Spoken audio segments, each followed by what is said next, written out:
কাছিমের ওই রকম হাঁটা দেখে এক খরগোশ একদিন হেসে লুটোপুটি। কি হাঁটাই শিখেছো দাদা? এত টিটকারি কিসের? এসো না পাল্লা দি। পাল্লা? হাসালে তুমি। বেশ, বলো কোথায় কত দূর যাওয়ার পাল্লা? কখন শুরু হবে? কাছিম বললে এক্ষুনি।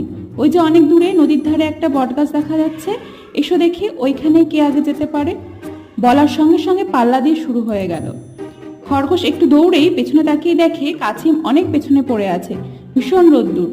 পাশে গাছের নিচে একটা ঝোপ দেখে ভাবলো একটু ছাওয়ায় ঘুমিয়ে নেওয়া যাক, পরে যখনই যায় আগে পৌঁছাতেই পারবো। এই ভেবে সে সেই গাছের তলায় ছাওয়ায় ঘুমিয়ে পড়ল।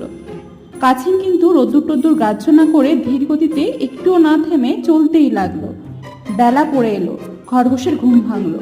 সে তখন আশেপাশে তাকিয়ে কাছিমকে না দেখতে পেয়ে ছুটলো নদীর তীরে সেই বটগাছের দিকে। সেখানে হাঁপাতে হাঁপাতে গিয়ে দেখে কাছিম তার আগেই সেখানে এসে জিরোচ্ছে।